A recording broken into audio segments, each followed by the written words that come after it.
वाले हैं central nervous system. Last lecture में हमने पढ़ा था पेरिफेरल नर्वस सिस्टम क्या होता है और उसमें क्या चीजें इंक्लूडेड होती है। तो आज हम स्टार्ट करेंगे सेंट्रल नर्वस सिस्टम यानी कि CNS। ओके, तो central nervous system consist of brain and spinal cord, मतलब ब्रेन और स्पाइनल कॉर्ड कंसिस्ट करेगा सेंट्रल नर्वस सिस्टम। वह जो पेरिफेरल नर्वस सिस्टम था उसमें इंक्लूडेड थी नर्व्स। ओके, तो उन नर्व्स का काम क्या था कि ब्रेन को पूरी बॉडी से कनेक्ट करना।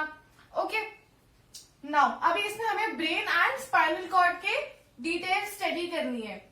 सबसे पहले तो जो ब्रेन होता है वो कवर्ड होता है प्रोटेक्टिव कवरिंग के अंदर, जिसको हम बोलते हैं स्कल और क्रेनियम। ठीक है, this is the hard covering of skeleton which protects the brain from the injuries. बाहर से उस ब्रेन के सॉफ्ट पार्ट को कोई हार्म ना हो, कोई नुकसान ना पहुंचे, इसीलिए स्कल या क्रेनियम उसके अराउंड प्रेजेंट होता है। ओके, नाउ उस स्कल के अंदर एक फ्लूइड प्रेजेंट होता है जो कि उस ब्रेन को एक्सटर्नल शॉक से प्रिवेंट करता है, एंड उस फ्लूइड का नाम होता है सेरिब्रोस्पाइनल फ्लूइड। मतलब अगर बाहर से कोई बहुत शॉक वाली चीज आती है, कोई शॉक लगता है, तो उस शॉक को सबसे पहले ये फ्लूइड एब्जॉर्ब कर लेगा एंड ब्रेन तक नहीं पहुंचने देगा। Suppose this is the outer covering which is skull, okay, and this is the inner part. ये जो ब्लैक वाला पार्ट है ये है हमारा ब्रेन। तो ये जो बीच की स्पेस खाली है, इस स्पेस में प्रेजेंट होगा cerebrospinal fluid. Okay, this cerebrospinal fluid is present in the middle of brain and skull, which protects the brain from external shocks. ठीक है, तो ब्रेन कहाँ प्रेजेंट होता है और कैसे उसको प्रोटेक्शन मिलता है, ये दो चीजें हो गई कि क्रेनियम तो उसे आउटर इंजरीज से प्रोटेक्ट करता है एंड ये फ्लूइड उसे शॉक के अगेंस्ट प्रोटेक्ट करता है। नाउ जो ब्रेन होता है वो अपनी पूरी बॉडी के फंक्शनिंग को कंट्रोल करता है। मतलब बॉडी में हम जितने भी जो भी फंक्शंस कर रहे हैं, चाहे वो मूवमेंट हो गया या हम रिस्पायर कर रहे हैं या कब हमें भूख लग रही है या क्या हम फील कर रहे हैं, किस तरीके से वॉक कर रहे हैं, ये सारे जो एक्टिविटीज है, जितनी भी activities, all over the activities are controlled by the brain. It controls all the functions of human body. Now ये जो ब्रेन होता है इसके 3 पार्ट्स होते हैं। It is divided into 3 parts, fore brain, mid brain and hind brain. Fore brain मतलब आगे वाला पार्ट, मिड ब्रेन यानी कि बीच वाला, एंड हाइंड ब्रेन यानी कि बैक वाला पार्ट। नाउ फोर ब्रेन को हम सेरिब्रम भी बोलते हैं। ठीक है, forebrain is also known as cerebrum. ठीक है, मिड ब्रेन को मिड ब्रेन ही बोलते हैं। Now hindbrain is divided into 3 more parts which are pons, medulla and cerebellum. Cerebellum and cerebrum में कंफ्यूज नहीं होना है। फोर ब्रेन को सेरिब्रम बोलते हैं and cerebellum is the part of hindbrain. This was the general introduction to brain. Now we will study the parts of brain.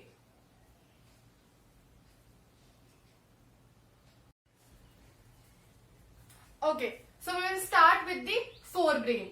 मैंने कहा था कि फोर ब्रेन को हम सेरिब्रम भी बोलते हैं, वो इसलिए क्योंकि सेरिब्रम जो होता है वो मैक्सिमम पार्ट बनाता है फोर ब्रेन का। वैसे फोर ब्रेन के 3 पार्ट्स होते हैं, cerebrum, thalamus and hypothalamus. So let's start with the cerebrum. तो जो सेरिब्रम होता है वो largest part of the brain होता है, मतलब मैक्सिमम कॉम्पोजिशन ब्रेन में जो है वो सेरिब्रम का होगा। तो इसके फंक्शंस देख लेते हैं। Its functions are, it is involve in the thinking, intelligence and memory. ठीक है, main thinking part of the brain होता है सेरिब्रम, तो उसमें इन्वॉल्व होता है intelligence and memory. It also interprets touch, hearing and vision. ठीक है, टच, हियरिंग एंड विजन को अगर इंटरप्रेट कर रहा है मतलब ये सेंसेस को इंटरप्रेट कर रहा है। ठीक है, स्टिमुलाइज को ये एनालाइज कर रहा है। कौन से 3 stimuli? Vision, hearing and touch. Now it is also associated with speech and movement. Mainly हमारी बॉडी के जितने भी वॉलेंट्री मूवमेंट्स है, मतलब ऐसे सारे मूवमेंट्स जो हमारी कंट्रोल में होते हैं उसे हम वॉलेंट्री मूवमेंट कहते हैं। तो बेसिकली जितने भी वॉलेंट्री मूवमेंट है वो सारे मूवमेंट कंट्रोल करता है cerebrum. It controls all the voluntary movement of the body. Now next part is thalamus.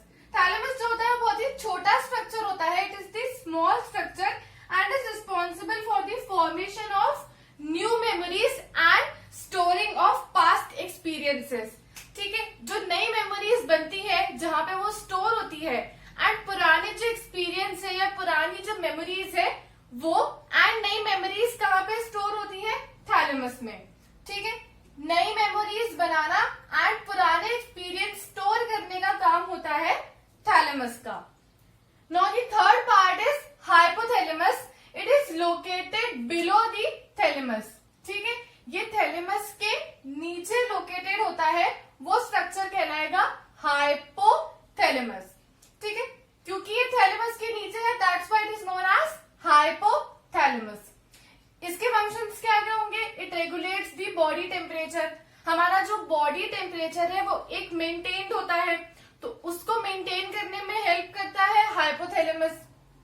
Now ये मूड एंड इमोशंस को भी कंट्रोल करता है। It also controls the mood and emotions of a person. Now it controls the senses of taste and smell. ठीक है, 5 sensory organs बताए थे मैंने, 5 सेंसेस बताए थे, उसमें से 3 sense vision, hearing and touch तो सेरेब्रम कंट्रोल कर रहा है, वाइल टेस्ट एंड स्मेल जो है वो कंट्रोल कर रहा है hypothalamus. Last function is it also synthesises hormones. ये हाइपोथैलेमस जो होता है ये एक ग्लैंड से एसोसिएटेड होता है जो कि कहलाता है पिट्यूटरी ग्लैंड। ठीक है, ये जो पिट्यूटरी ग्लैंड होता है ये सिंथेसाइज करता है important hormones which are important in the body. ठीक है, तो इस ग्लैंड से कनेक्टेड होता है या हाइपोथैलेमस, तो हम ये कह सकते हैं कि हाइपोथैलेमस में ही हार्मोन्स बनते हैं। ठीक है, क्योंकि ये हाइपोथैलेमस इससे एसोसिएटेड है पिट्यूटरी ग्लैंड से, so this forms the linkage between the central nervous system and the endocrine gland system. ठीक है, तो ये these were the parts of fore brain and उनके फंक्शंस। Now will move to the mid brain and hind brain.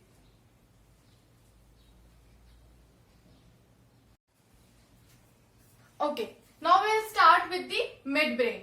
Mid brain जो होता है वो ब्रेन का स्मॉलेस्ट पार्ट होता है। It is the smallest part of the brain जो कि कंट्रोल करता है मोस्टली इनवॉलेंट्री एक्शंस को। इनवॉलेंट्री एक्शंस या इनवॉलेंट्री मूवमेंट्स वो होते हैं जो हमारे कंट्रोल में नहीं होते। तो most of the involuntary actions are controlled by the mid brain. इसके साथ ही साथ ये जो होता है मिड ब्रेन में कंट्रोल करता है रिफ्लेक्सेस ऑफ फेशियल एरिया। जब हमने रिफ्लेक्स एक्शन पढ़ा था तब उसमें हमने एक टाइप के रिफ्लेक्सेस पढ़े थे जो कि थे क्रेनियल रिफ्लेक्सेस, जो कि सिर्फ फेशियल एरिया के थे जिसमें ब्रेन इन्वॉल्व हो रहा था। ठीक है, जैसे एकदम से लाइट आने पे ब्लिंकिंग ऑफ द आईज या फिर change in the size of प्यूपिल। तो उस स्टिमुलाई की वजह से जो रिफ्लेक्सेस हो रहे थे तो ये फेशियल रिफ्लेक्सेस थे। तो ये जितने भी फेशियल रिफ्लेक्सेस होते हैं इसको कंट्रोल करता है मिड ब्रेन। ठीक है, now we will move to the third and last part of the brain which is hindbrain. ठीक है, हाइंड ब्रेन के 3 पार्ट्स होते हैं। इट कंसिस्ट ऑफ और it is composed of 3 parts, namely cerebellum, pons and medulla. जो cerebellum होता है वो second largest part of the brain होता है। सबसे लार्जेस्ट पार्ट कौन सा था? Cerebrum, and second largest part is the cerebellum. Now it controls the posture, balance and motion of the body. मतलब अपनी बॉडी का जो बैलेंस है, जिस पोस्चर में हम चलते हैं, जो मूवमेंट्स है वो कंट्रोल करता है cerebellum. Also it coordinates the eye movement. ठीक है, जो हमारी आंखों की मूवमेंट्स है उनको भी रेगुलेट और कोऑर्डिनेट करता है सेरिबेलम। मतलब सपोज अगर सेरिबेलम नहीं होता या सेरिबेलम में कुछ प्रॉब्लम्स हो जाती है तो बेसिकली हमारा पोस्चर एंड बैलेंस इफेक्टेड रहेगा, ठीक है, क्योंकि वो कंट्रोल करने का काम होता है सेरिबेलम का। Now next part is the pons. It regulates or it controls the sleep cycles and also it regulates the respiratory system, ठीक है। जो हमारी स्लीप साइकिल्स है कि कब सोना है, कब उठना है, कब नींद आ रही है, वो सारा कंट्रोल करता है पोन्स। साथ ही साथ हमारे रेस्पिरेटरी सिस्टम को रेगुलेट करने का फंक्शन भी होता है पोन्स का, ठीक है। उसके साथ जो सेंसेशंस थे, जो हमने 5 तरह के सेंसेस पढ़े हैं, तो कुछ सेंसेशंस को कंट्रोल करता है पोन्स। वैसे सेंसेशंस जनरली कंट्रोल हो रहे थे बाय सेरिब्रम एंड हाइपोथैलेमस, लेकिन कुछ टाइम्स कुछ सेंसेशंस को कंट्रोल करता है pons. It is also involve in the sensations, ठीक है। Now third part is the medulla. अब जो मेड्यूला होता है, it is the lowest region of the brain. Brain के सबसे नीचे प्रेजेंट होगा मेड्यूला, ठीक है। It controls heart beat, breathing, blood pressure, digestion, release of saliva, ठीक है। मेनली ये जो इंटरनल इनवॉलंटरी एक्शंस है, जो प्रोसेसेस है, जितने भी प्रोसेसेस हमने पढ़े थे पिछले चैप्टर में लाइफ प्रोसेस वाले में, बेसिकली वो सारे प्रोसेस को कंट्रोल करता है मेड्यूला। एक heart beat, breathing, intake of gases exchange, okay, जो हम ब्रीथ कर रहे हैं, intake of gases, then removal of gases air का, ठीक है। तो हार्ट बीट, ब्रीदिंग, डाइजेशन का प्रोसेस, ब्लड प्रेशर को, रिलीज ऑफ सलाइवा, ठीक है, हमारे माउथ में जो कंटिन्यूस सलाइवा रिलीज होता है वो, पेरिस्टाल्सिस मूवमेंट भी, ठीक है, जो वेव मूवमेंट्स होते हैं जिसकी वजह से फूड नीचे की तरफ ट्रेवल करता है। तो ये सारे जो मूवमेंट्स होते हैं ये कंट्रोल करता है मेड्यूला। मतलब हमने कहा कि most of the involuntary actions are controlled by the mid brain, लेकिन बेसिकली सबसे ज्यादा मिड ब्रेन तो करता ही है इनवॉलंटरी एक्शंस को कंट्रोल, लेकिन साथ ही साथ हाइंड ब्रेन भी इनवॉलंटरी एक्शंस को कंट्रोल करता है। These were the 3 parts of the brain and उसके फंक्शंस। नाउ हमने पढ़ा था कि सेंट्रल नर्वस सिस्टम में ब्रेन और स्पाइनल कॉर्ड दोनों इन्वॉल्व होती है। तो ब्रेन की डिटेल स्टडी तो हमने कर ली, स्पाइनल कॉर्ड की डिटेल स्टडी हमारे सिलेबस में नहीं है। हमें सिर्फ इतना पढ़ना है कि जो स्पाइनल कॉर्ड होती है, इट इज प्रोटेक्टेड और it is covered by the vertebral column, ठीक है। जैसे मैंने बताया कि ब्रेन जो होता है वो स्कल या फिर क्रेनियम से प्रोटेक्टेड रहता है, ऐसे ही जो स्पाइनल कॉर्ड होती है वो बहुत ही सेंसिटिव एंड सॉफ्ट स्ट्रक्चर होती है, which is protected by the vertebral column. Vertebral column एक बोनी स्ट्रक्चर है जो कि उस स्पाइनल कॉर्ड को प्रोटेक्ट करता है। These were the brain and its parts और उसके functions. Now we will study the diagram of brain.